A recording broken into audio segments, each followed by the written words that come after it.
Hey everyone, it is Daichihan Miller, and we are here with episode 80 of KUDEN podcast. And I thought I'd start this off with a little bit of a story. Everybody likes stories, right? Okay. Once upon a time, there was a guy named Jeffy. No. Anyway, I'll say sometime about the story about a year and a half ago when I broke my back, and I was just in this major freaking haze because I was just in pain and in and out of consciousness and all that.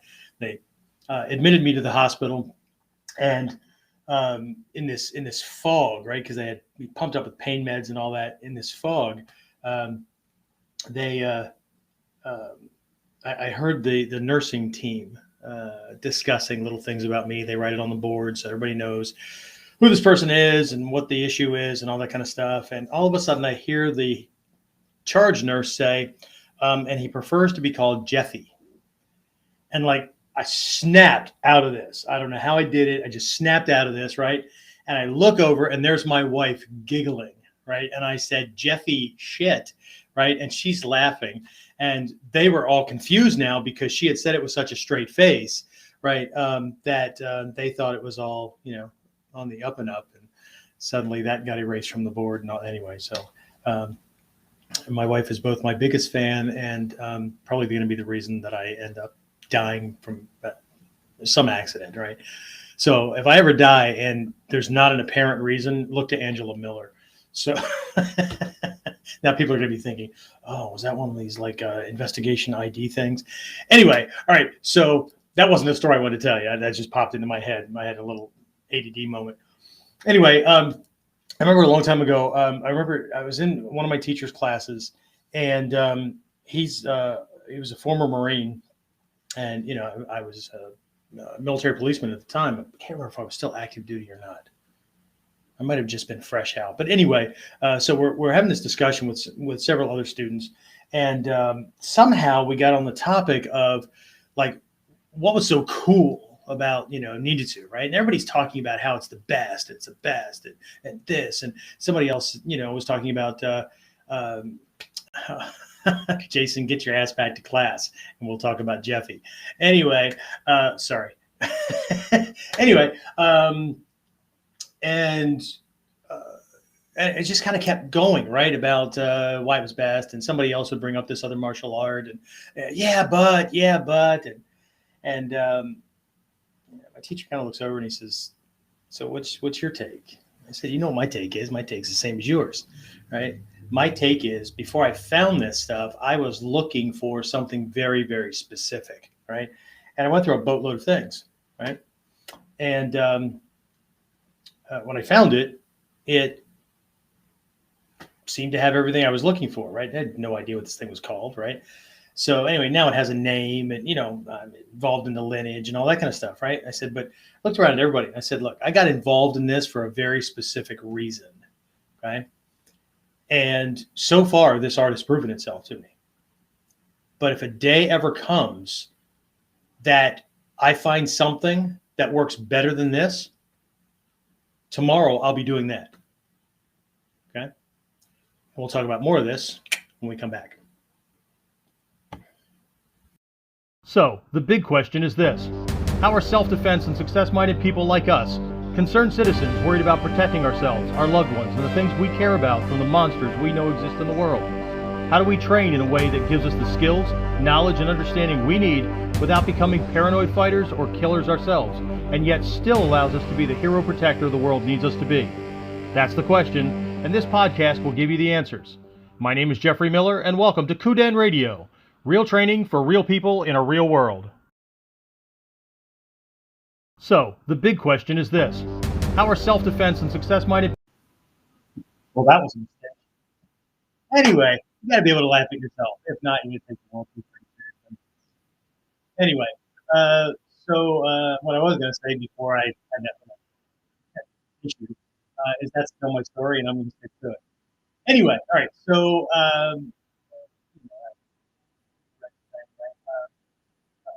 one of the things that I've discovered I've not just been training, but also have been teaching, right? It is amazing. On one side, it's a really, really good thing, right? It's amazing how loyal people can be to whatever martial art or self-defense system they're doing, right? Even when there's other things that are very similar or whatever, they think they kind of have a handle on the truth, right? Kind of thing, right? But they're like just viciously loyal, which on one side is very, very cool, right? But the reality is that a very, very high percentage of students did not go looking for the art they found or the system that they found. And if they did, it was because somebody, dad, uncle, friend, my brother's college roommate's uncle's second neighbor, 2 houses, or whatever, you know what I mean? And so, but they didn't know anything. They don't know the difference between one system and another. They couldn't tell you the difference if they tripped over it, right? And it's no different now with the internet, right? And all the research you could be doing, because who knows what the hell you're going to find, right? But anyway, so they either found it because they were looking, mentioned it to a certain person, and that person said, "Oh, this is the best. You got to do this. That's nothing can beat it." Okay. Oh shit! I want something that can't be beaten, so I'm gonna go do that, right? But there's just as many that found it because the dojo on the way home from work.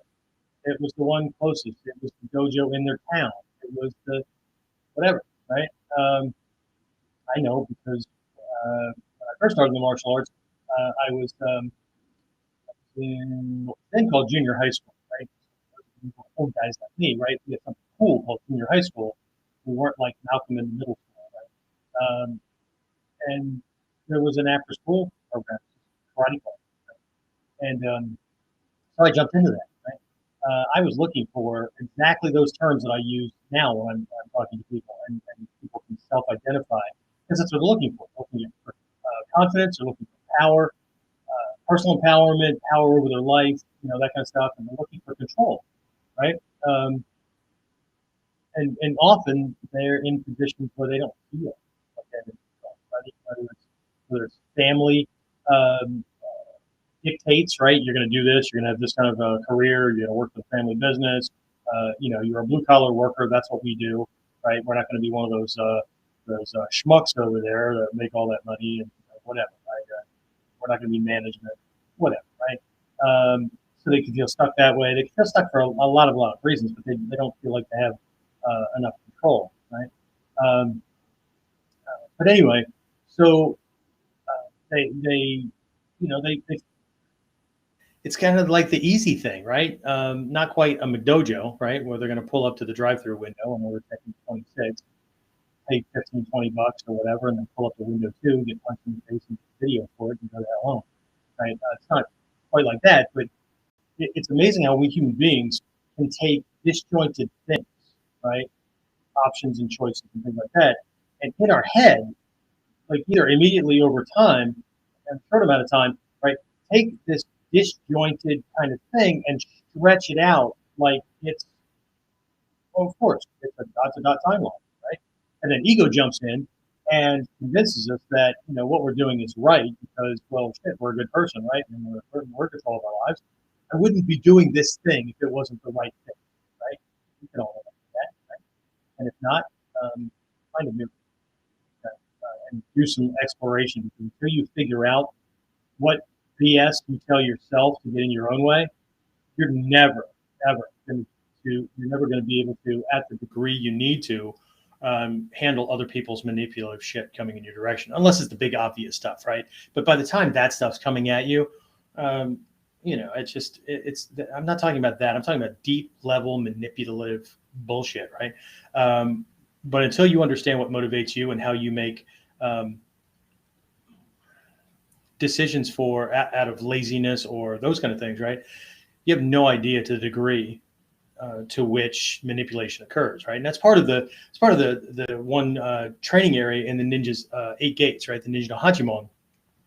the Ninja no Uge, right, which conventionally translated is deception and manipulation, right, which often sounds very bad to people, right? But I was just explaining this. I don't know if it was the last episode of this or to one of my long distance training groups where we all do this, right? If you're a parent, right, if you told your kid that there's a Santa Claus and you do that kind of thing, right? That's deception, right?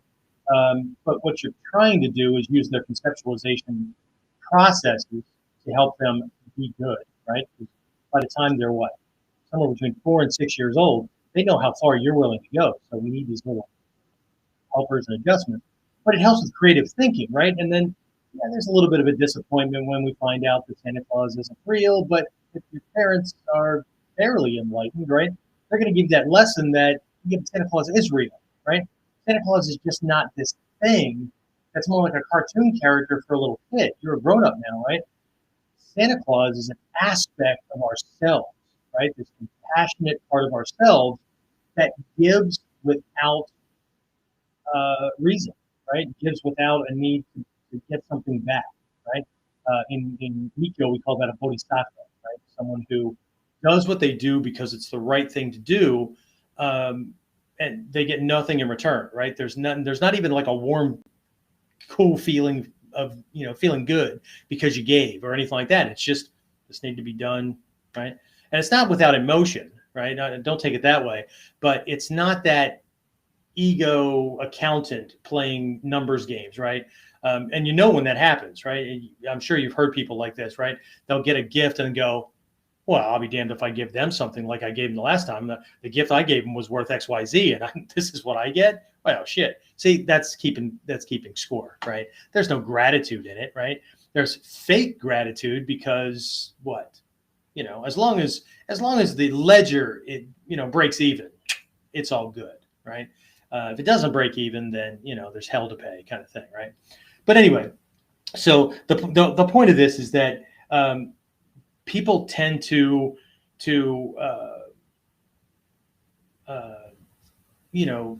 gravitate to martial arts or whatever, and then get really, really stuck in it because that's what ego does, right?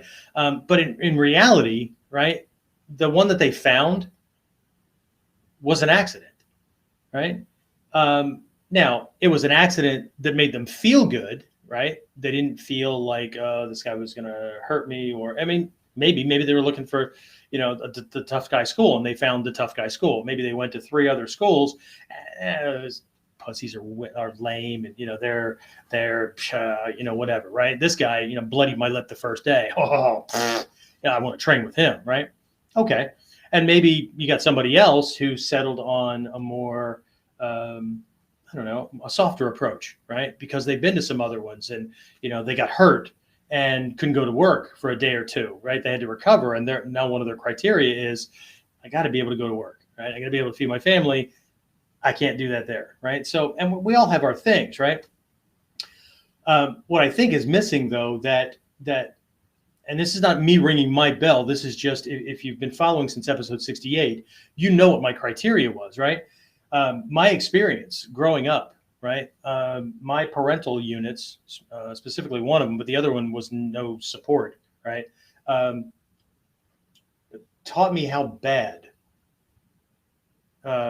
people that are supposed to protect you can treat you, okay? And then an attempt to fix that problem, right? Because every solution to a problem creates another problem. People, I know, human beings are looking for this utopic thing, right? Oh, if I have that, everything will be fixed. No, there'll be another one, right? There's always a next stage. That's part of growth, right? If anything stagnates, then you're not freaking growing. So, some of you guys are leaving questions and all that. I promise I'll get to those. Then, I decided, I'm going to become a police officer, right? That way I can catch these people, right, that are hurting other people, right? That I want to be able to protect. One, I want to be safe myself. I never want to live in that kind of fear again. But I also want to protect other people from those monsters, right? And then I become a police officer, and I really get a lesson, right, as to how deeply and how thoroughly and how aggressively human beings can manipulate each other, deceive each other, treat each other, abuse each other, kill each other, right? And this went way farther than what I had experienced, right? I don't mean farther as in like these people were more aggressive than my stepfather.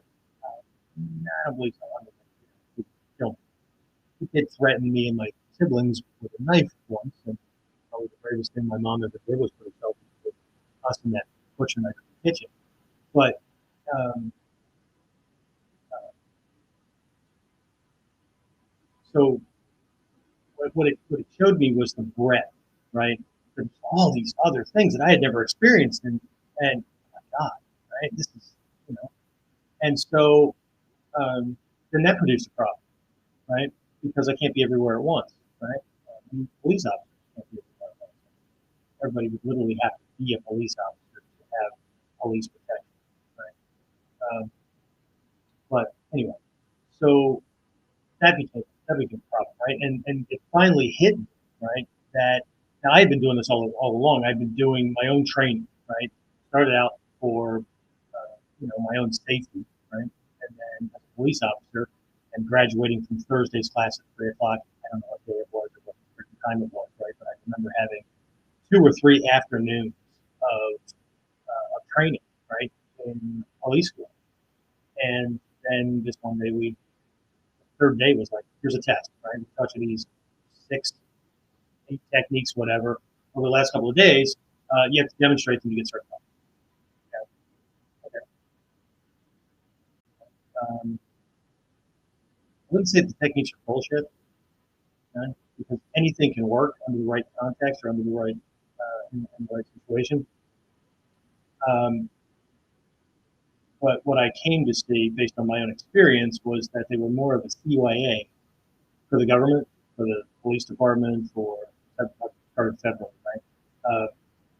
It was more of a CYA. If you don't know what CYA means, it's cover your ass, right? It was for them, so they could say that we were trained, right? Uh, but yeah, so that just convinced me even more that I had to go out and get more of my own training. But what I had that I don't think a lot of people have, that most people have, right? Most people are raised. I know kids think their parents are doing what they want, whatever. Right? As parents, we will all fail at some point, right? Whatever. Commit the ultimate sin, and they won't talk to you for an hour. So, but um, uh, what uh, what I believe, based on the way I've seen most people, right? Even, most people don't have it as hard as they think they have. Right? They don't think they have it as hard as they think they have. Right? If somebody was trying to beat, break, or kill you while you were growing up, you stop complaining about your parents. Right? Besides that, if you're over the age of 18 or 21, you stop blaming your parents for falling on your face on a regular basis. Right? You didn't learn certain lessons, go go find a mentor that will teach you the lessons. Right? Sitting around and wallowing in your own self pity is not well. It is successful from a Mikio standpoint. Everything is successful, right? If you're bored and you won't do anything about it, congratulations, you're successful, right? If you're lazy, then you're successfully lazy. If you're a whiner victim, then you're a successful whiner. If you think, speak, and act as that thing, then congratulations, you're successfully that thing. If that's not what you want to be, then you have to stop doing the shit that produces that state. But anyway, um, anyway, so but I found that most people had a fairly decent life growing up, right? So because I've been broken, because I've been beaten, because I've been threatened, and then as a police officer, right? It got even worse, right? Um, I knew what I was looking for, right? And there were all these names, right? There's a catalog of names. How many martial arts are there, right? If you just look at Kung Fu between the northern and southern styles, in China itself, I believe that there are 81,000 distinctly different systems, right? So I love it when somebody goes, when they say it's study Kung Fu, I say, oh, what's cool? And they go, oh, all of them. Anyway, right? So uh, I had this, right? So, you know, yeah, I jumped around through a lot of martial arts. You can go a couple of different versions of kung fu, jiu-jitsu, um, a couple of different forms of karate, goju-do, shotokan, bunch of things, right? Taekwondo, just a slathering of these things, right? And um, I mean, I gave them all a really good shot, and they all, there's just things about them that didn't mesh. But because I didn't know about anything else, right? I just decided I was going to, do this thing, and then I ended up, uh, discovering this thing kind of in a backwards way, right? And I was even resisting it, right? Because my first impressions, right? Mask guys, whatever, right? Stealthy, now I'm a cop, right? Stuff like that. All of that, right? And then most of you know the story, right? I read magazine articles, excerpt from one of these books, and I got two, three paragraphs in and said, "Holy shit, this is it." But that didn't stop me from testing things, right? So, because a healthy dose of doubt, right, is a good thing, right?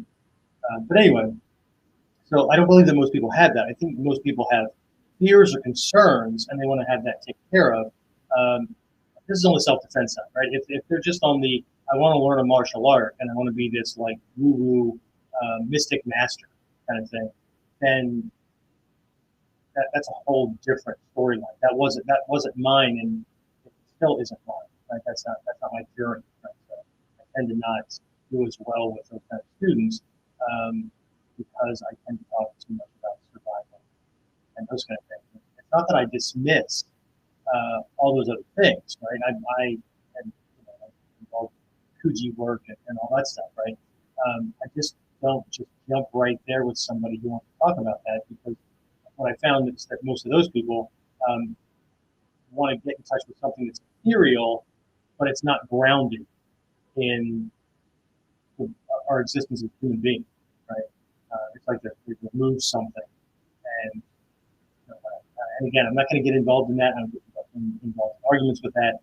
If somebody has the same amount of time, research, experience, and all that I do, we can have a conversation. But as soon as I realize that that's not happening, then I just tell them, okay, you win. Whatever it is you want to do. And why would you be wasting your time having an argument with me when you could just go have your own students, right? But that's a whole skill set in itself, right? Finding, keeping, and maintaining a student body so that you can still give yourself the title of teacher, right? Everybody knows the yin yang, right? Everybody knows these complementing opposites, right? For somebody to say that they're a teacher, but they don't have any students, they're not a teacher. They're maybe an advanced level practitioner, but to be a teacher, you have to have students. To be a student, you actually have to be learning something. A lot of people still call themselves students, but they haven't learned something new in a very long time. Okay? So there are these, anyway. So, but I really do believe that people,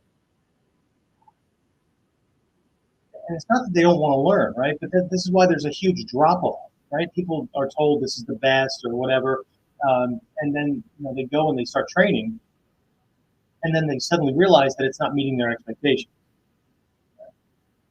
Now, not meeting their expectations self-defense wise is one thing, right? You go into a class and believe that you wipe the floor with the instructor. There's one or two problems going on. Either you're not as good as you think you are, and you might not want to step up, or you are as good as you think you are, and they're not very good. But in either case, you need a different teacher, right? In either case. Right? So anyway, but getting back to this thing, right? I got involved in this art because I was looking for something very specific. It was survival, but it also had to do with use of force, liability kind of things that were grander than just being the tough guy on the block who can beat everybody else up.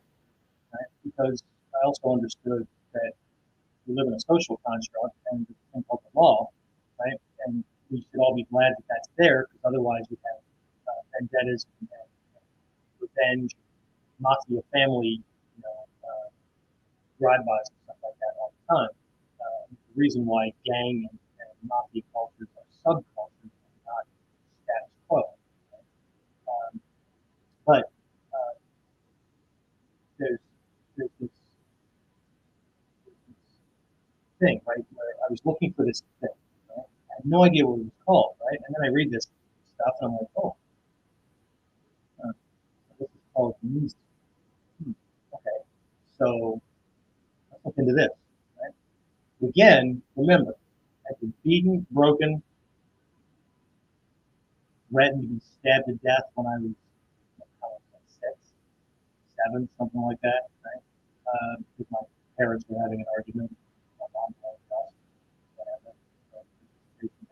whatever. And I stepped down as that kind of quality person and said, I'll fix it.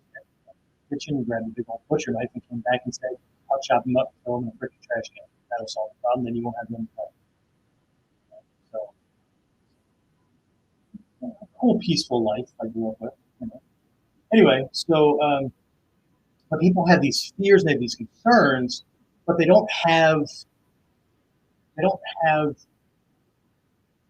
a firsthand understanding of what it is that they're trying to protect themselves from, or about what they need as a part of the skill set they're trying to learn. Right? This is a big premise in the book that I wrote called The Karate Myth, and it has 2 sides to it. Some people like The Karate Myth, and some people like the title Science of Self-Defense. But the premise is the Karate Myth. And what the Karate Myth is the belief in our culture that because somebody wears a black belt, that they're qualified to teach you how to protect yourself. Right? So this whole thing, right? And that couldn't be farther from the truth. Right? I'm not saying that these people aren't very, very skilled, right? I wouldn't say that a high school wrestler couldn't defend themselves. What I'm saying is what they're doing or what their training approach or whatever, not necessarily designed for survival, right? For self-protection, right? Designed in a contest, right, within a certain rule set. But anyway, so, but I had this thing, right? And then because of this thing, right, anything I got involved in, right, I was always double checking, right? I was always playing devil's advocate. I was always asking very specific questions of teachers, right? And so, I can say that for a long while, right, in this art, it had proven itself to me. But did it prove itself to me because I wanted it to be right? And one of the reasons that ego fights over things, or argues over things, or accuses and reinforces its way of doing things, is because it's either gotten really good at that, right, and that gives it credibility, right? It gives it validity, right? It makes it special, right, above everybody else, right? Or there's a little bit of fear going on in the background that has to do with it has to be right. Look at all the time, effort, money, resources, and all that I poured into this. This has to be right, right? If it isn't, then I'm back to square one, right? So, Dan, I see the long diatribes you're putting in there, and I will get to them, but I can't read and do this at the same time, so I'll get. So anyway, so I don't think people have a lot of that, right? So, but at the same time, we have to recognize too that are we looking for skill sets to handle very specific types of attacks, or are we looking just to feel more confident and powerful? Right? You need to get beat up in a martial arts class to feel that. Right? So, anyway, but I hit a point in my training, right? Because again, remember what I said at the beginning, right? I'm doing this, and it keeps proving itself to me, right? But if I find something that does what I'm looking for better, I will be doing that tomorrow. My allegiance is to my goal, not to a brand name. And I know how that irritates the traditionalists and the people that are, they're the disciples. Everybody's doing it the right way and all that. Okay, fantastic, right? So, um,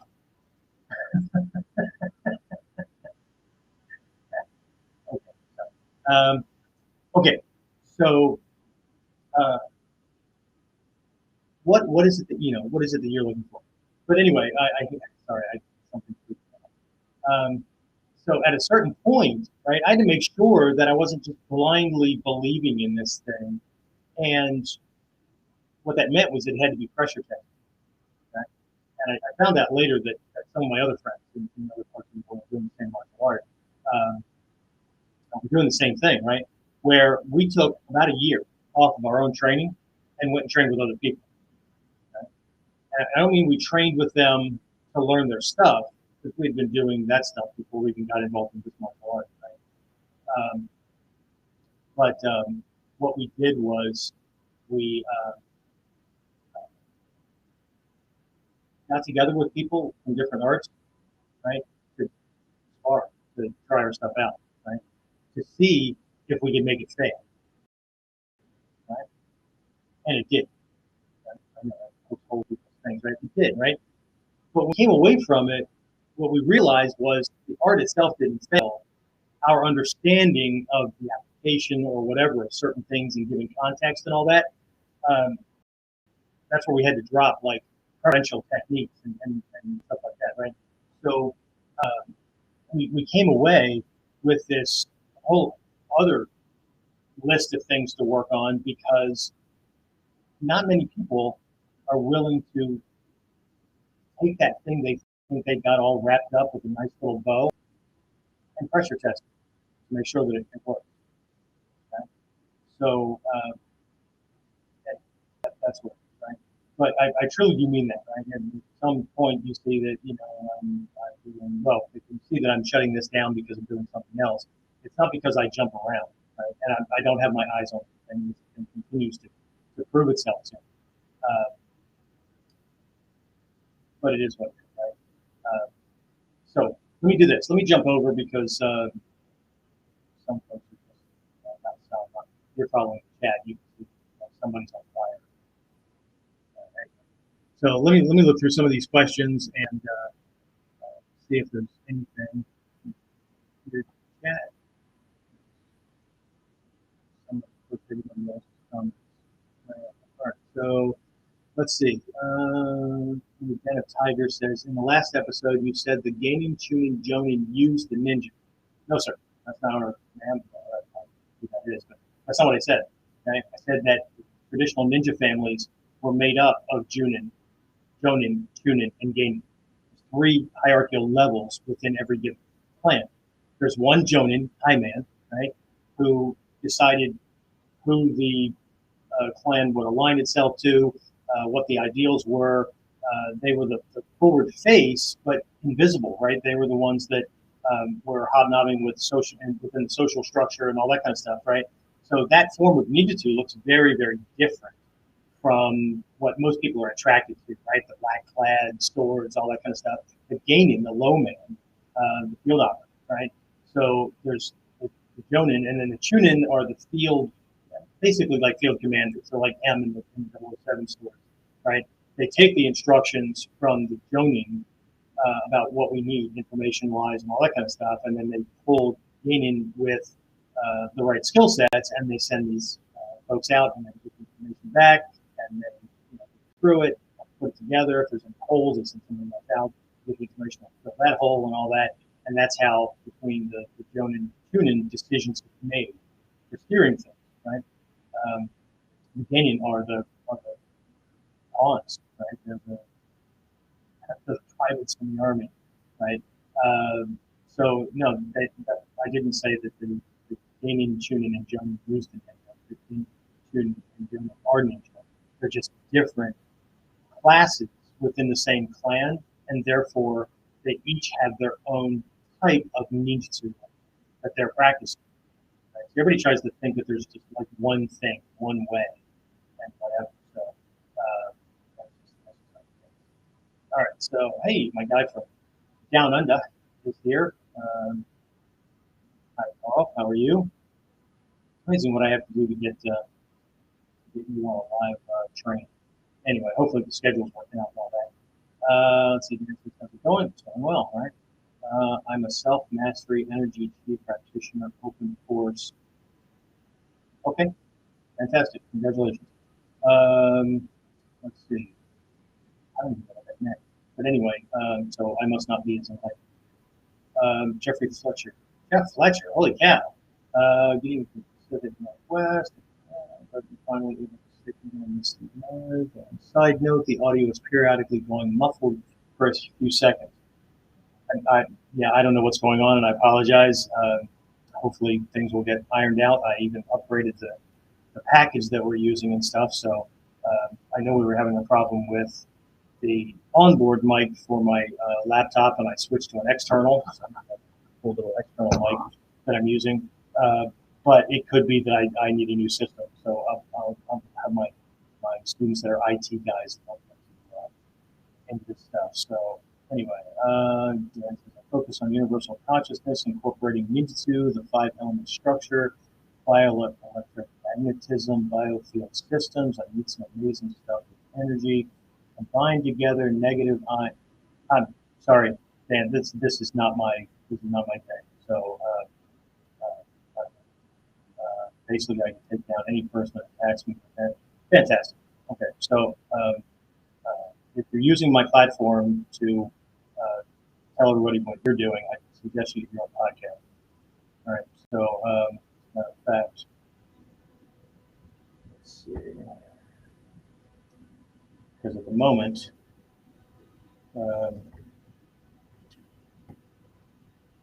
all I see is a bunch of teaching about what you're doing, dude, and I'm not getting involved in this. So here's what I'm going to do. I'm going to ask you to stop politely, and if it doesn't happen, I'm going to block you, and you won't be back on any of the shows. So, and don't post a flaming chat because that's a guarantee. So, do your thing. All right. Who else do I have?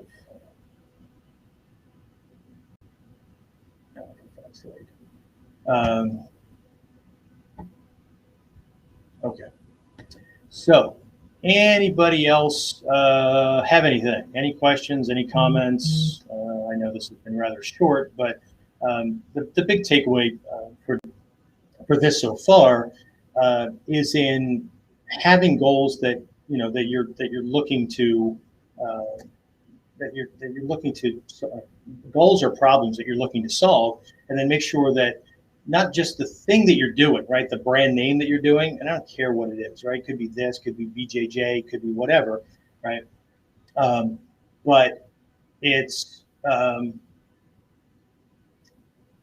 it's uh,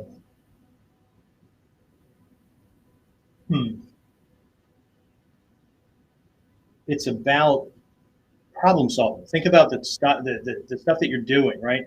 The style that you're training in. I don't care if it's Bujinkan or Genbukan or like I said, Jiu-Jitsu. I don't care, right? But you need to see it as a solution to a problem. Otherwise, it's just a neat little pastime, right? What problems are you solving for yourself, right? It's like I said, it's a solution to a problem, right? If um, if you're not, right, then like I said, it becomes kind of you run the risk of it being like a groupie kind of thing, right? In my martial arts school, we call it the Mutual Admiration Society, right? Where as long as everybody's doing the same stuff and agreeing that okay, you can't punch a certain way, you can't kick a certain way, right? We do it this way. So this also talks about not just the style that you're doing, right, but the way you're training, right?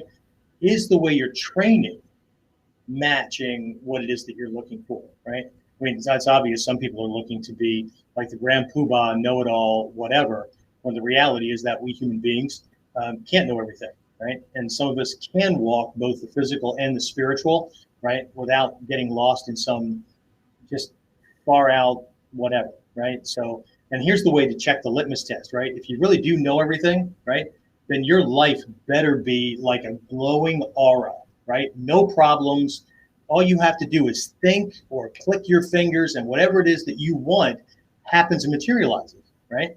I have this one mentor that, somebody will bring up a yeah, but, or they'll talk about their thing, and I'll go, really? Right? What's your life look like? Right? What's your bank account look like? What does your, and it's not just about being materialistic, right? What's your relationships look like, right? How easy is it for you to make certain things happen, right? How's your program working? Is really what he says, right? How's your program working? How's it working out for you, right? Because it's one thing to have all this shit going on up here, right? And think that we're all tapped into the universal, right? But your life is a reflection of your internal world. What's going on out here is reflected in here, and what's in here gets reflected out there, right? So if everything's like perfect in here, then everything should be freaking perfect out there, and not just in a tiny little world. No matter where you go, right? The Tibetan monks, when they got ousted from Tibet, and they moved to Britain, or they moved here to the U.S. or Australia or whatever, right? Teachings didn't change, right? As a matter of fact, back in the 50s when it happened, right, they discovered something called eyeglasses, right? I know we take things like this for granted, right? But in a lot of the lineages, even in the Shingo school in Japanese Nikkyo, one of the first mantras that a student is given is supposed to develop memory to a very high degree, right? So that the student from that point forward can memorize the sutras. Because remember, they were only written or transmitted orally, right? They didn't have copying machines and all that kind of stuff. So you had to be able to do these things, right? And you had to be able to, if you were doing a certain practice or whatever, you had to be able to just do it from memory, right? And the mantra for the memory development, I think it's called the sun disk meditation or something like that. It was developed because the human body ages and breaks down, and their eyesight would deteriorate to where they couldn't read the scrolls. They couldn't read the teachings. They couldn't read the mantra, the sutra, or whatever, right? They couldn't read it, right? Their eyesight would be shot, but they wanted the ability to be able to do things beyond blindness, right? So before we just latch onto one of these things and go, oh, see, this is magical. No, that was an expedient, right? So anyway, let's see. Tigers, sorry, rephrase. In the last episode, you said the Genin, Chunin, Jonin used the Ninja no Hachimon differently. How does a Jonin use Ninja no Ken differently from Genin? Well, think about what they'd be using it for, right? On some levels, things are the same. Like in the Togakure school, we have the 9 cuts, or the 9 cutting patterns, right?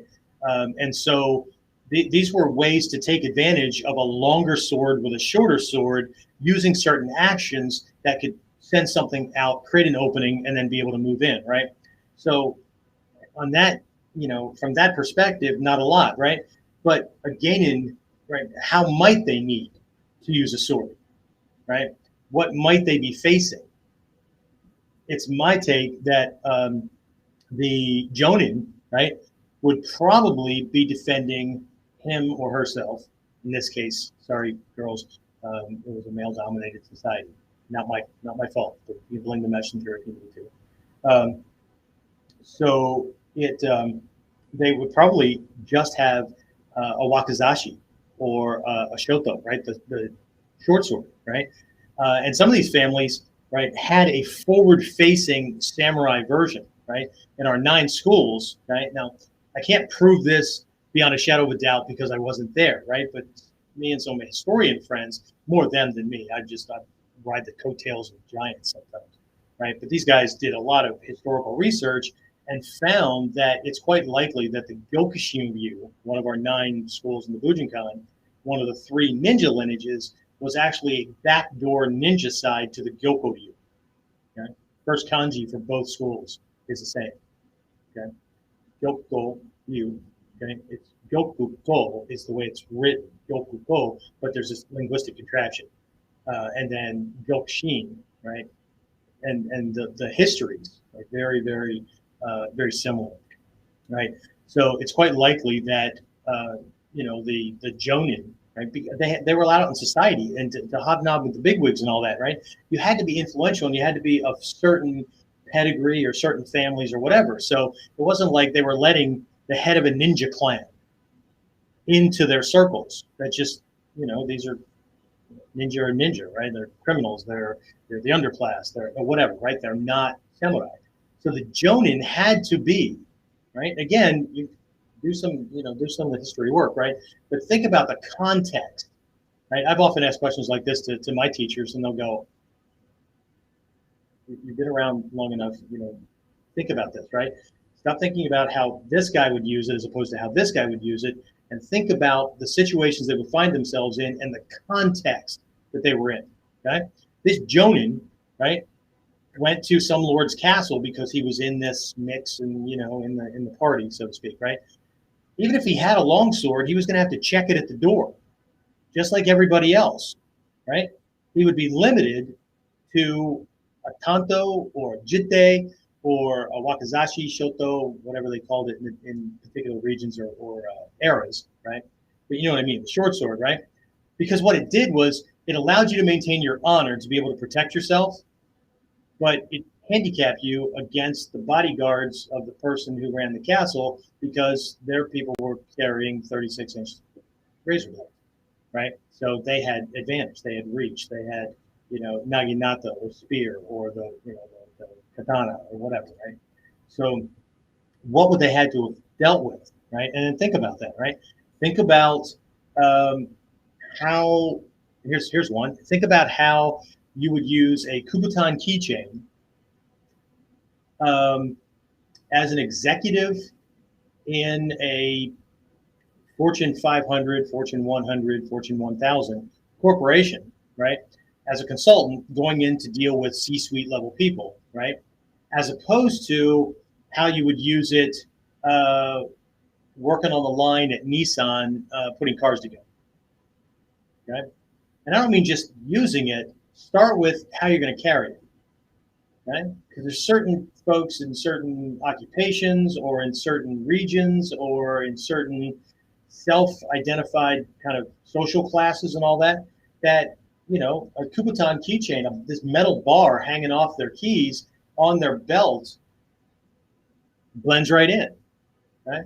Now imagine the VP of research for a major corporation walking into a meeting, ka-ching, ka-ching, ka-ching, all this shit hanging off his belt. Probably wouldn't even make it to that level, regardless of what we think about fairness or his ability or whatever. There's a certain look and air that we all expect that somebody would have that. Otherwise, we all wouldn't have names that we use like stuffed shirt, and I'm not being the shirt and tie or the suit and tie guy or whatever, right? So,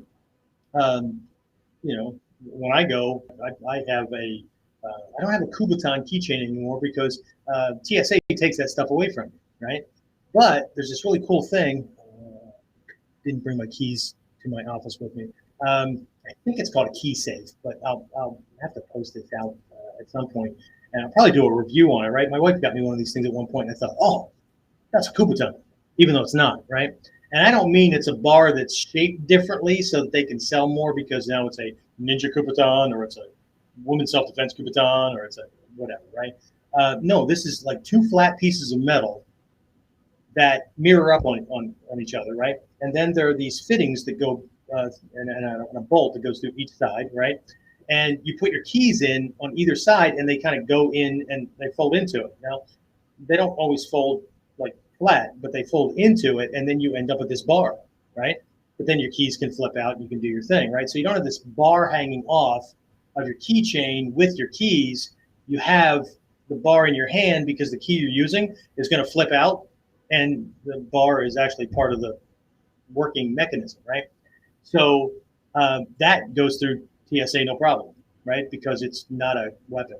It's not that recognized kind of thing. It's a key keeper.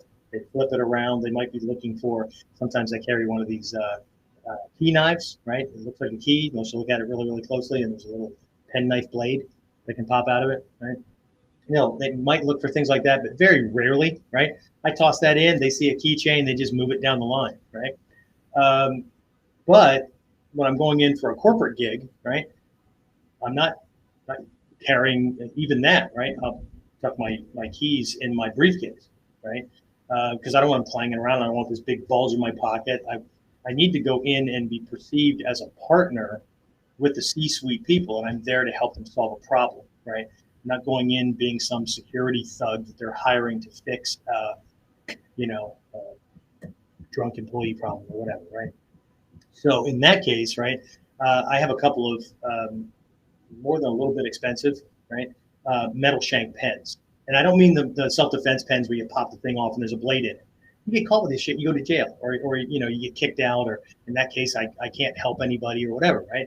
No, I mean like a good Parker pen, or just a bunch of different brands, right? That you can use like a Kubutan, right? Not just for stabbing, but you can lever, you can apply pressure and things. Do I have anything here? Maybe I'll use something big here. Chopsticks. Right? Chopsticks make good Kubutan, right? So if I hold the pen this way and I'm applying pressure, right? Using a big these plastic pens or whatever, right? They're gonna fold, they're gonna bend, so you don't get the same kind of leverage, right? So, but just use something like that, and how would they even carry it, let alone use it, right? So think about that. There's more aspects than just the cutting, stabbing, drawing, whatever, right? You've got to start way back. How do you carry something, right? How do you carry a weapon as a ninja and not have somebody pay attention to it? How do you move and do things in such a way that they can't see you draw, that they can't see you do what it is that you're doing, right? That was a huge lesson that I got from teachers way back. That fighting skills are fighting skills, right? I mean, throws and all that, right? And the things that most people get up front, right? If you're in the Bujinkan, you know that there's this Budo Taijutsu and there's this Ninpo Taijutsu, right? And there's this freaking argument about which is which, right?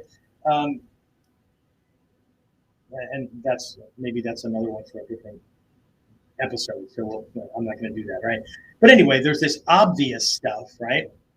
And then like everything in ninjutsu is a variation of the standard warrior skills. So you have to know those before you can do the other things, right? But what I was taught very early on is if he can see what you're doing, not only can he defend against it, he can evade, he can counter it, right? All that kind of stuff, right? But if he can see it, if it's obvious that you're doing what it is that you look like you're doing, then that's Budo. Right? Not that Ninpo is not Budo, right? But that's overt warrior fighting skills, right? What makes Ninpo or what makes ninjutsu is he cannot see what you're doing when you're doing it. He will not see the cut that gets it. Right? He can't see you draw the weapon. None of that, right? He can't see the punch that's coming because of your use of blind spots and things like that, right? So what I was always taught was if he can see what you're doing, not only can he defend against it, not only can he counter it, not only can even if it's just an autonomic flinch response, right? But it's not ninjutsu. Right? So people need to stop, one, from my perspective, people need to stop calling ninjutsu or things ninjutsu that isn't, right?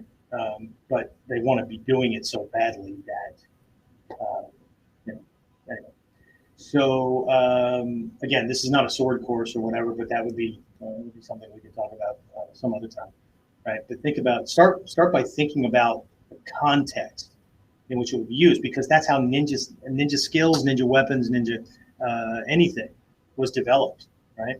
Context, okay? Yeah, we've got a shorter blade, but the tsuka, the handle, the same length as a katana, right? The scabbard, same length, right? So I'm going to be dealing with somebody who, really good.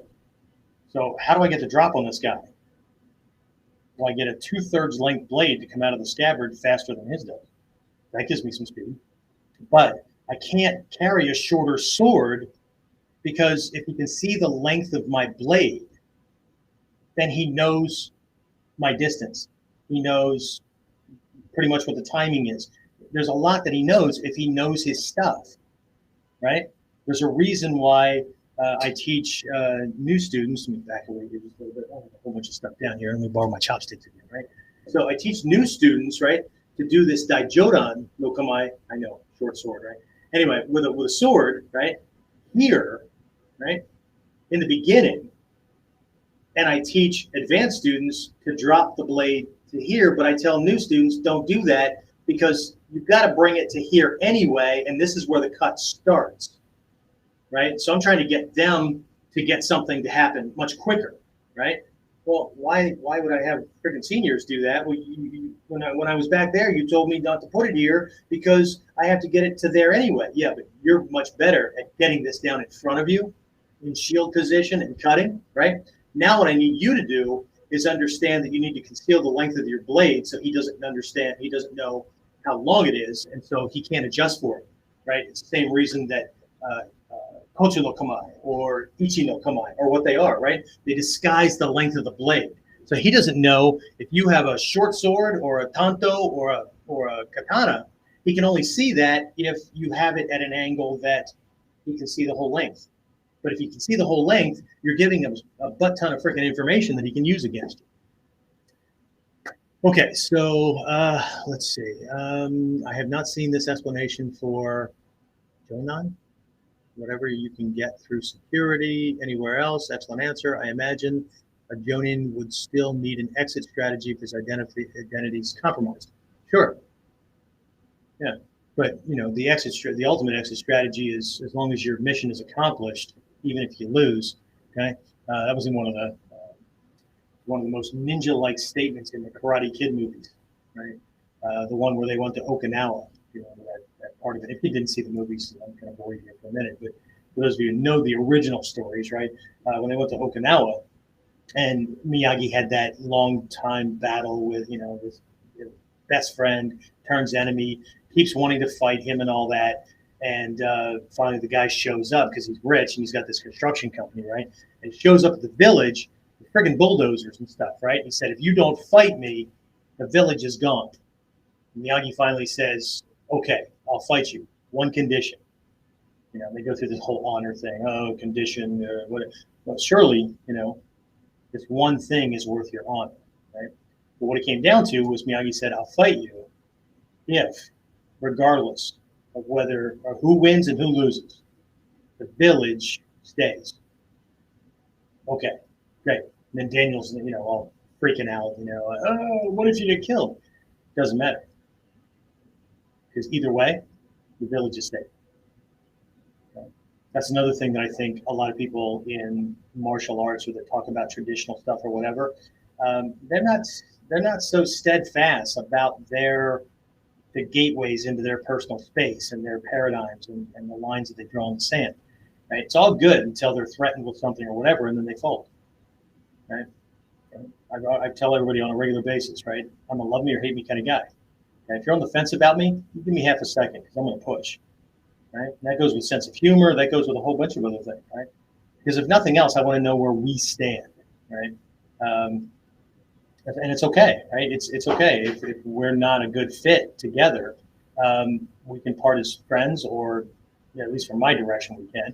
Right? But can you imagine the amount of time, effort, resources, energy, stress? Somebody was talking about all that energy and stuff earlier, right? The amount that you save by not just jumping into things because somebody tells you something you want to hear, and then you find out that they lied to you. Oh, no shit. Do you ever sit down for a job interview and bullshit your way through and tell the HR guy anything you think he wants to hear because you're doing that to get the job, right? And then weeks or months later, you're pissed because, well, I don't pay me enough to do this. Did you not know what the pay was when you sat down and they explained it to you, and then they accepted it and said, hey, we'll give you the job, here's the hourly rate and all that? Would you think that like 3 months or 3 weeks or 3 days later they were going to suddenly go, you know what, let's make him the CEO of the company, let's do that? Yeah, right? People don't need to worry about other people manipulating them, right? We freaking delude and manipulate ourselves, right? And some get pretty freaking woo-woo about it. But anyway, what else do we have here? So, I get that a lot, that a lot of people haven't described it the same way. What can I tell you? Sorry. Okay. I get that in rape defense seminars too. Not from the same guys, from girls, right? Because they're told the same bullshit. The same bullshit keeps getting cycled around. And the reason that keeps getting cycled around because nobody does their damn homework, right? Everybody gets information, right, from a teacher or peers or an article that happened to say ninjutsu on it or whatever, right? They just freaking accept it because it's easy, right? He's the expert, right? So really, that's me since they told me a long time ago, I will lie to you. Now that pisses a lot of people off because they don't want a teacher lying to them. They want the teacher to tell them everything that they need to know. Yeah, except you need to know how to sort through bullshit and truth. So sometimes you get lied to from a good teacher, so the teacher can assess whether or not you're just this gullible disciple wannabe, or you're actually maturing in all your skills, not just how to draw and use a sword, not just how to swing a stick, but all the invisible skills, all the ones that make a difference, right? Any monkey can swing a sword. Yeah, I know, some monkeys are better, right? But you need this strategic thinking and tactical application, right? To be able to beat the fastest, strongest, badass monkey with the sword when you're not that guy. And that's what ninjutsu is all about. Yet everybody's still running around trying to be the badass. They argue online and all that. And you know what? I sit back and I watch the monkeys dance. Right? The student, she just passed away, and I'm going to miss her for a long, long time. But she had this saying that, you know, I just chuckled at for years, and I'm borrowing it. Christy, this is for you, right? And shit like that happens, and I watch. I don't care if it's you or other people, and they do their bullshit arguing. And you know, from the fence position, I can see where both are right and both are wrong, just about different things. But they're so entrenched in their perspective that they're not listening to their own bullshit, and they won't listen to possible solutions coming from the other side because, you know, the other side is fucked, right? The other side is wrong. Before I even stepped up here, the other side is wrong, okay? What Christy used to say, I'm going to say it again, right? Not my monkeys, not my circus. This is why you don't see me on other forums. This is why I have my podcast, and I have my classes, and I have my seminars and all that. I have network of friends and all that, but I don't make the circuits, right? And I'm okay with that, right? It is what it is, right? But it's very difficult to, I appreciate that you like that answer and that, you know, it was whatever, but I would tell you something else that teacher that I was talking about at the very, very beginning, right? That we both agree that if we found something better tomorrow that does exactly what we're looking for, but more efficiently, faster, better, whatever, right? We're going to be doing that tomorrow, right? So, but what he has always said is, shit, we're back to the same monkey. I had it. Hold on a second. It was one of the buddhisms. I'll come back to it, right? Sorry, I get all caught up in these things and then I freaking forget. It'll come back. Okay, so let's see if anybody else has anything on here.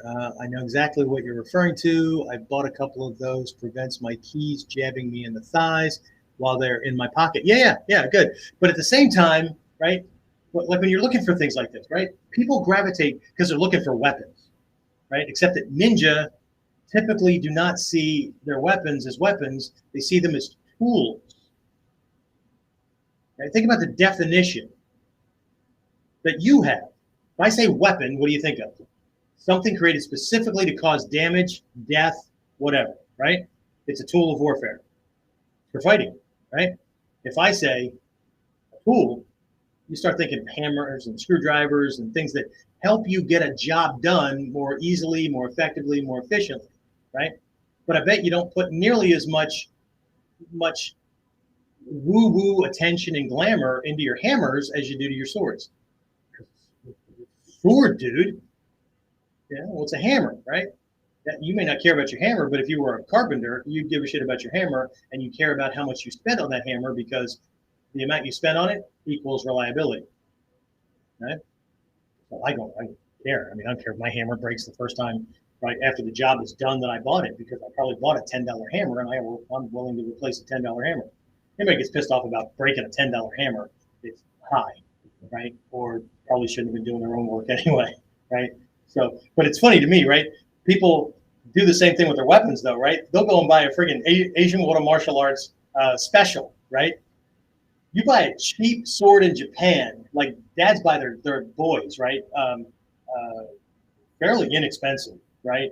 Handmade forged swords for Boys' Day, right? It cuts and all that kind of stuff, right? But it's cheap, right? And cheap, well, cheap 15 years ago was $2,000. Okay, but people think they can get the same thing in Asian world for $99.99. And I'm not saying that you don't get the most that you can afford. Do that, but don't ever, right, confuse the two, right? But anyway, but often they don't, right? They'll go through the magazines, right, or the catalogs or whatever, and go, no, they want $129 for that. I can get that same sword over here for $89. Both $89, right? Think about what you're doing as a martial artist, as a warrior, right? You lived in ancient Japan. Which one of these things would you put your life on the line with, right? That you would trust your life to, right? The friend, right? Who knew nothing but just talked a good show, right? Maybe they had high rank or whatever. You look right at them and you go, shit, your taijutsu sucks, right? Please don't ever. The only way I would use you to help me save my family is you can be the decoy, right? You go that way. You draw their fire and I'm taking my family that way, right?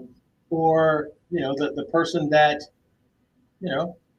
talks differently than everyone else and doesn't say things the way you want to or whatever, but even you get a feeling that there's certain lines, even with this friendship, we're really, really good friends, but there's certain lines you don't cross, right?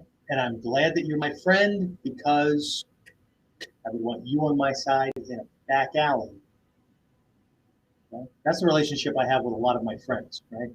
We are friends, warriors and all that. And so there's still that level of respect though, right? We don't ever want to have to fight each other, right? This is not that, oh, I honor you so much. I challenge you. Okay? But same thing with our tools, right? Think about the thing that you're buying, right? Would you trust it to protect your life? Just sight unseen, right? Or would you want to know that it's a full or at least 2/3, 3/4 tang from blade down into the tsuka? Because the shorter that is, and the more leverage is placed on the end of that sword relative to that handle, the more likely it is to provide torque and split that little piece out of the handle. And next thing you know, you don't have a sword, you've got a big freaking Yawara stick or a really tiny club. Damn, it looks good though, doesn't it? Okay. But sensei, it's shiny. Yeah, fantastic, right? So's my freaking bean, see? Right? But that doesn't mean that, I'm gonna like go around headbutting everybody, right? So think about this, right? So just again, give it some thought, right? My students, if you get a chance to talk to any of them, whether it's Shane and he's fairly new, or Carl and he's been around not since God made dirt, but since I started this whole mess, what was it, 13, 14 years ago, right? I know some people think because I took time off and then my podcast popped up, it's like, ooh, there's a new podcast. No, we started freaking long time ago. But anyway, right? Just often my answers to your questions are questions that lead you to have to go look up stuff that maybe you never even thought about looking up, like context, like how was the weapon made, because how it's used determines how it's made. And if those two don't go together, you got something that looks good, but it's a piece of shit, and I wouldn't put my life on the, no. Okay. Anyway, what else do I have here? Did you ever attend any of the 80s Shadows? Yes, of course, every single one of them. What were they like? Any nostalgia for the early days? Any changes? Also, did you wear any of the camo gear from those years? I wore camo sometimes because I was in the military, and it was cheapest uniform I could get because I already owned them, right? What we had for belts, though, see, we still had the 9Qs and we still had the black belt levels and all that, but that's where the white, green, and black belt belt colors came from, right? It was easy, and see, the use of the camo stuff. See, a lot of people laugh at that stuff, right? That's a good old boy ninjutsu and all that kind of stuff, right?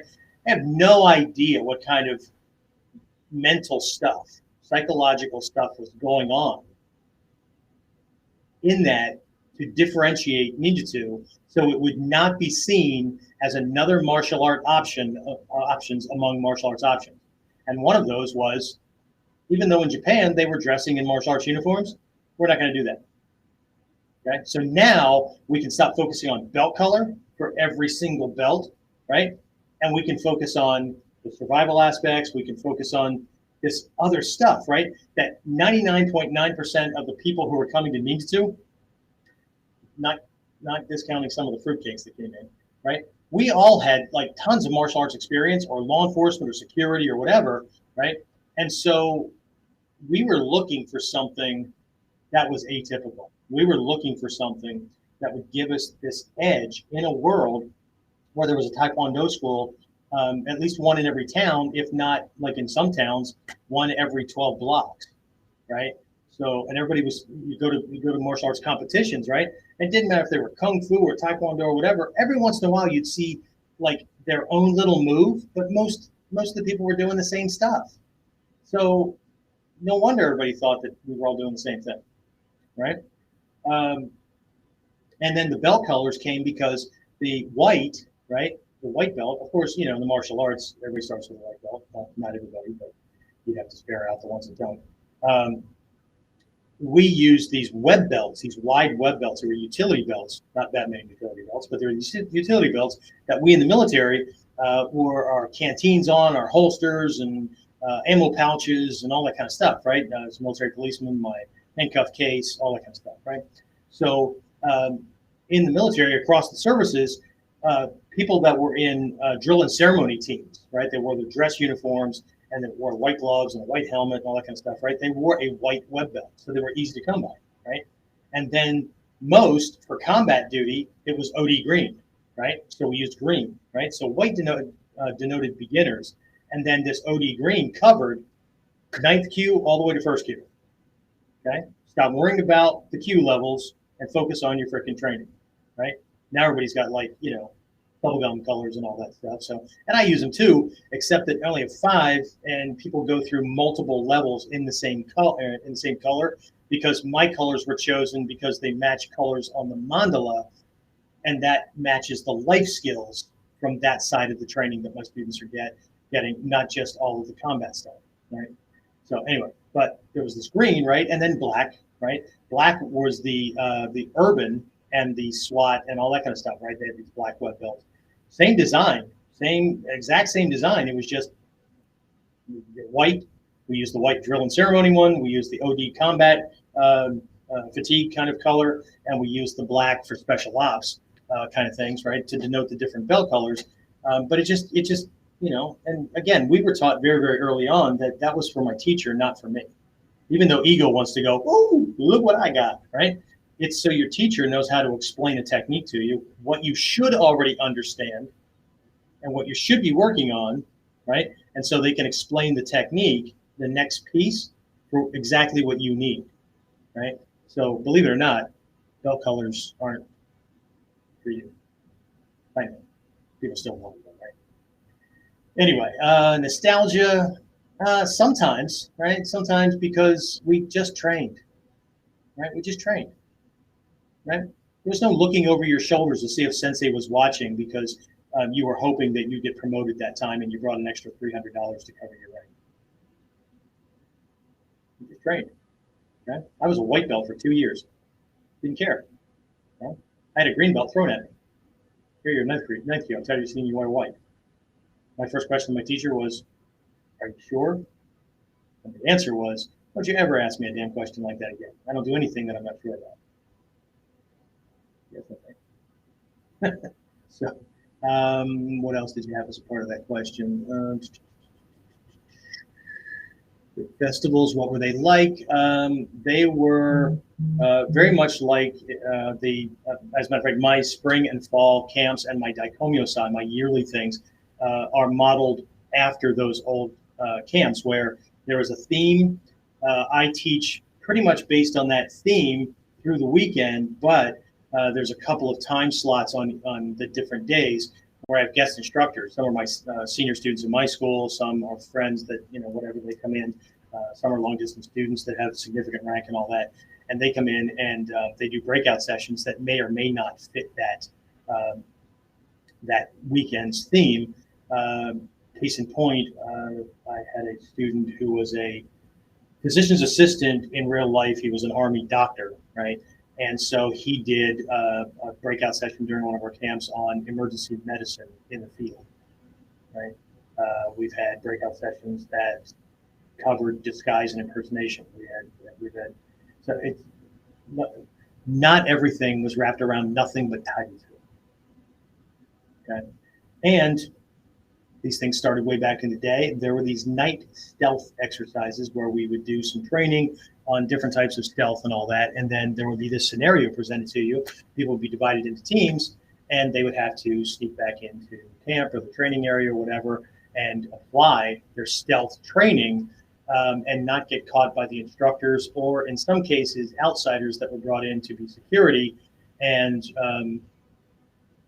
pin you down, put you in zip cuffs, put you in a security room until the event was over because you got caught, that kind of stuff, fun stuff. Anyway, I'm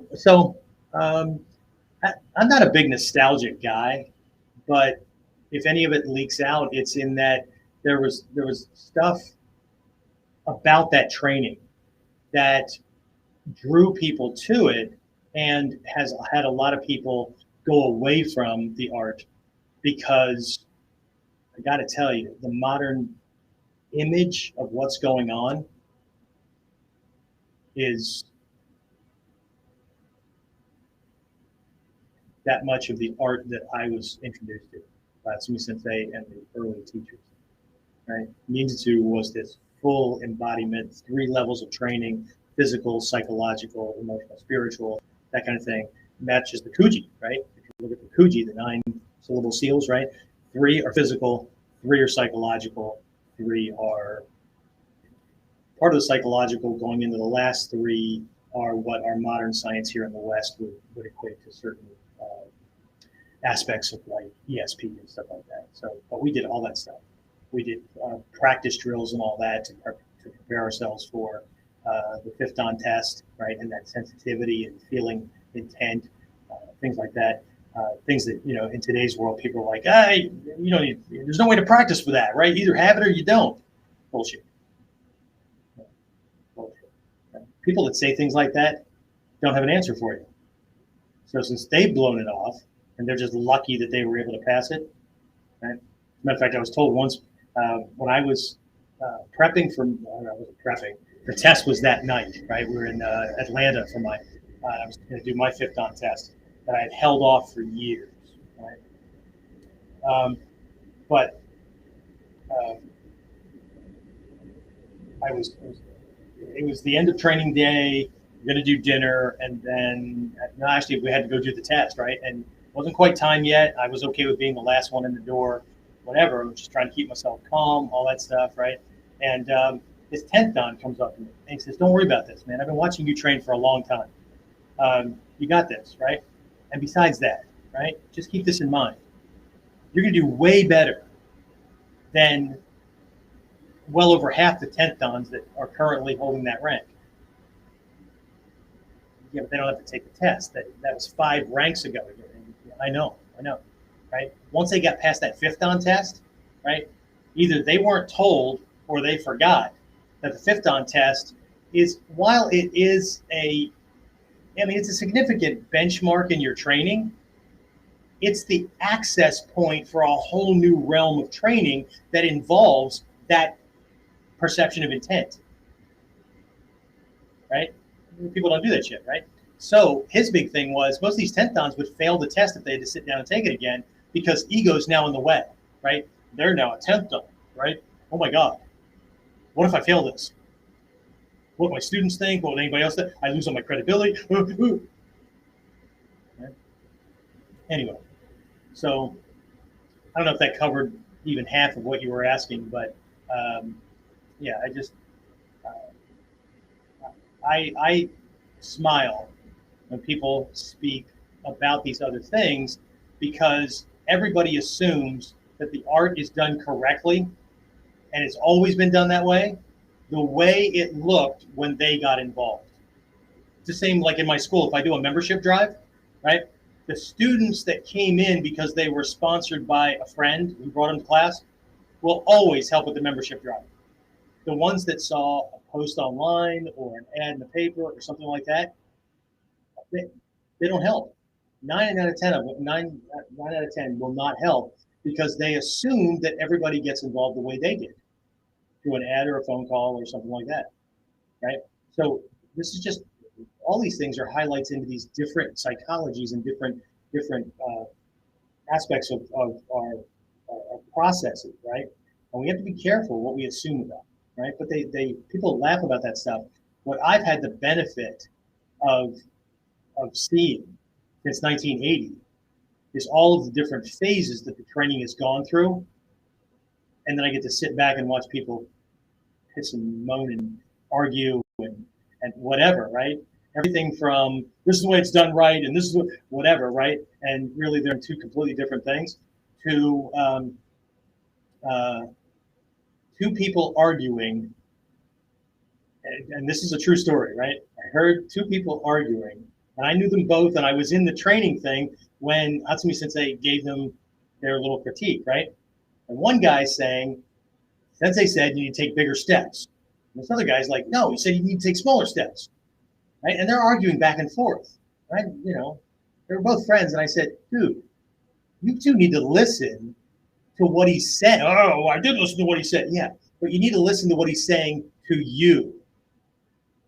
If he said you need to take a bigger step or a little step in the context of a big class, that's one thing. But if he's looking right at you and says, oh, good taijutsu, bigger steps, he's talking to you. Your steps are too little. If he's looking at you and said, good taijutsu, smaller steps, he's talking to you. Your steps are too big. You need smaller steps. Stop freaking arguing with other people that Sensei said, because ego has this other thing that it depersonalizes mistakes. It personalizes rewards, right? Oh, see what I did? That was awesome, right? But mistakes, well, you ever notice how when you make this kind of a mistake and then that thing kind of, no, I don't, that doesn't happen to me. Well, I was talking about you, I was talking about me. Now you said you, right? You didn't say I, you said you. Try to catch yourself on those things, right? Personal clarity. This is all part of Seishin Teki work. First aspect of training in the Tobacco School. Personal clarity. Anyway, all right. So Shane says, I love it. Thanks, sir. Thanks for the answers. Cool. Oh, all right. I guess I earned my keep. I'm sure I don't have one fan because I blocked him. So, and if he's still hanging out in the background pouting because he didn't get what he wanted. So I'm not playing that game, right? You don't get to show up at my seminars and teach your thing. If you're going to do that, don't use the money I spent on marketing and getting people into this group.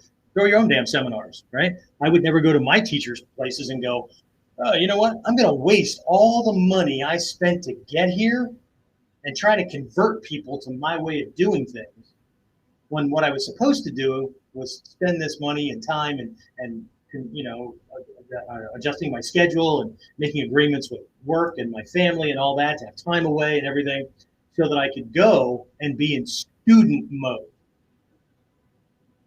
And I know some of you have heard me talk about this before, especially those of you who are teachers.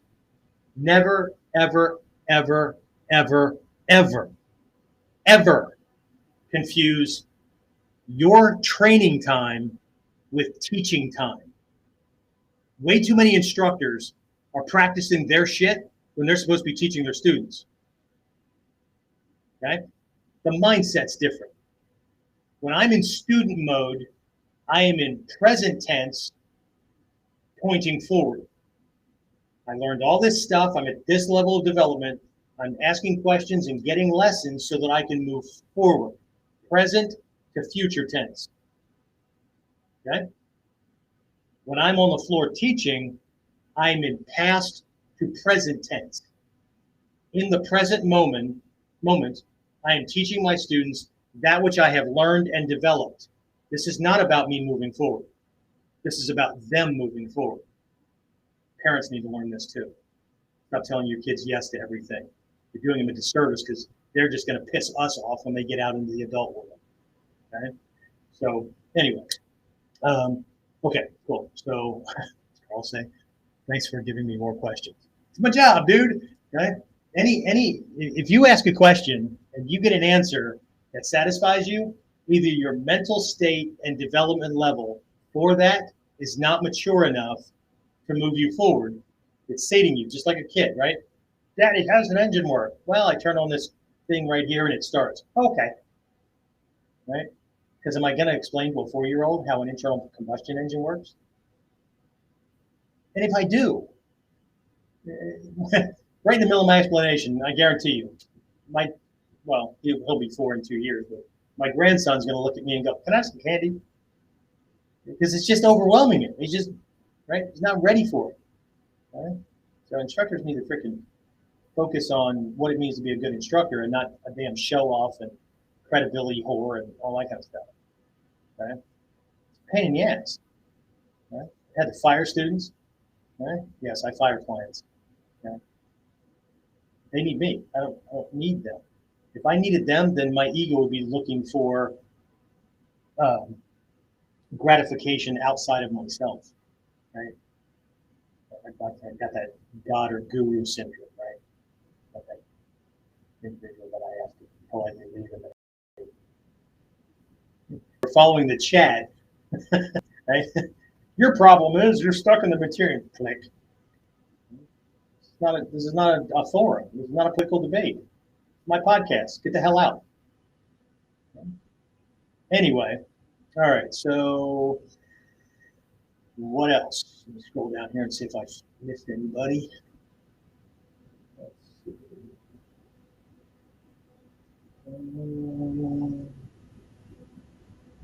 Let's see.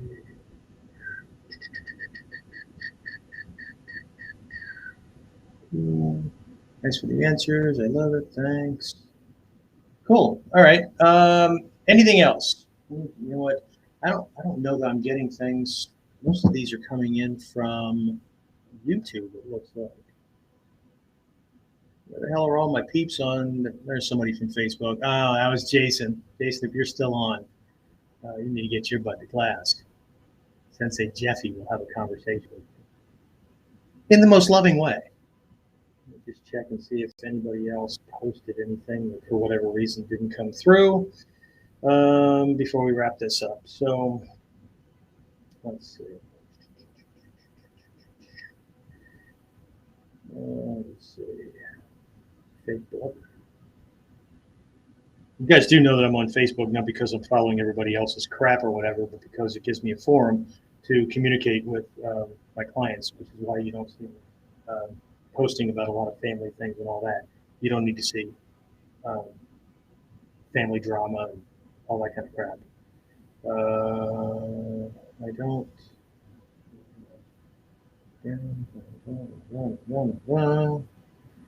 Where?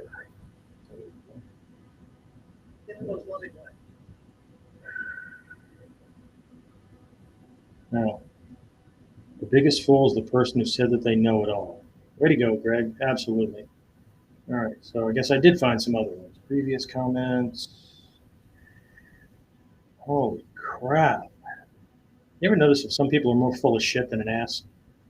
All right. I don't see anything else, and I'm not going to keep chasing it down. So I'll go through and see if any other comments came up or whatever. But let's see. Deep lessons like bruises and sore legs after a weekend at the dojo. Lessons learned and time well invested. All right. Cool. Thanks. Let's see. Okay. So that brings up another point. All right, Jason, don't be starting shit. Anyway, so fall camp for this year, right, is November 5th, 6th, and 7th. Okay. If you want information on that or you want to get signed up before the deadline is up, and I don't think it's up just yet. Are we? Ooh, might be pretty close. I had a couple of early registration discount kind of things. If the code works, it works. If it doesn't, you snooze, you lose kind of thing. Online Ninja Academy, onlineninjaacademy.com/events. You go there. you'll see some information on a couple of gun seminars that have been postponed. And then fall camp, right, November 5th, 6th, and 7th. We have a live and a virtual option for these things, but don't let that be the excuse that you stay home, right? Right? Hatsumi Sensei has always said, successful people in any field have spent minimum 3 times more in time, effort, money, resources, energy than anybody else getting to where they are, right? And for us to shoot them down, or anybody to shoot them down, right? Well, he's rich, so he must be screwing people over. He got that rank because, not what he knows, but who he knows. You know what? Envy, pride. Just pride goes before the fall, and envy is just bullshit, right? It just makes us feel good for not doing the work to getting where we want. That reminds me of a story. I was at an event with a friend. As a matter of fact, well, he was one of my students, and I took him to the seminar, and he was starstruck, right? And he walks up to my teacher. I do the formal introduction because that's a traditional Japanese thing, but even in the West, right? And he's just, all aglow, right? Stars twinkling in the eyes, and he goes, "Oh, I've always wanted to meet you. I've always wanted to train with you." And my teacher looks at me, looks back at the student. We're both smiling because I know what answer's coming. Looks back at my student and he goes, "Apparently not enough." And he walked away. And my student looks at me like he'd just been punched in the face, and I said, "I told you he was going to say that. I told you not to say that dumbass thing, even if it were true, right?" Because people that want something bad enough will find a freaking way to do it. No excuses. Does that mean they have no problems, no challenges, no setbacks? They're not short on money, time? No, they figure it out. It's one of the primary combat principles in several of our lineages. Shinden Fudo Ryu, Takagi Yoshin Ryu, Koto Ryu, Gyoko Ryu, Togakure Ryu. They all have either as a part of their lineage-specific strategic way of operating, or there's a kata or 4, right? That the feeling in the technique is find the way. The whole mentality is find the way. Find the most natural way, find the easiest way, find the way. You don't assume, you don't expect, you let him show you the way. Right? You figure it out and you execute on it. Right? You do what needs to be done. Sanmitsu, the triple secrets. Right? You don't just have a goal and make a plan and do it. As a part of the mind part, the thought, it's not really the thought, it's here, right? It's the committed intent that I will die before I don't make it. And there's just not enough people that have that kind of commitment. They want the teacher to come to them. They want the shit for free. They want. How's it feel to want? I know, it doesn't feel good. So do something about it. Stop expecting everybody else to fucking do it for you. I don't mean you guys, because you're all enlightened. So anyway. All right. I don't see anything else, and we're already an hour and a half in, so I should probably stop talking. Any other questions? Tiger, thanks. I appreciate it. Jason, it's always fun to see you because you're just anyway. Mr. Beerley's on. Let's see. Greg Leonard, Carl. It's always good to see you guys. Shane. Class dude, right? Or a feedback video showing me that you are aglow with a wonderful aura, right? I know, I just publicly said something. Whatever. All right, let's do this. All right, so last chance. Going. All right, I'm going to go ahead and wrap this up. I just need to switch things over here. So fall camp, November 5th, 6th, and 7th, and then Daikomyo-sai, we move ours out into January because December, everybody and their brother's trying to do a freaking Daikomyo-sai, right? So it's a belated birthday celebration for Hatsumi Sensei. It corresponds with my birthday weekend, but it's really a New Year's kickoff kind of thing. evaluate what you did last year, reset. We do one of these GOMA goal setting, active meditation kind of things. Really, really cool stuff. Really, really powerful weekend. That is December 7th, 8th, and 9th, right, of 2022, right? Hopefully you make some of that stuff. If you go to the onlineninjaacademy.com /events, you'll also see that I have the dates set out for spring and fall of 2022 as well. Not sure at the moment if I have the Dicomio side for 2023 already on the schedule or not, but let's do this. Let's keep moving forward. If you have any questions or things that you would like for me to cover during a KUDEN podcast kind of thing, you can go to the Facebook page, KUDEN podcast on Facebook, and leave a topic suggestion kind of thing, right? Or ask a question, whatever.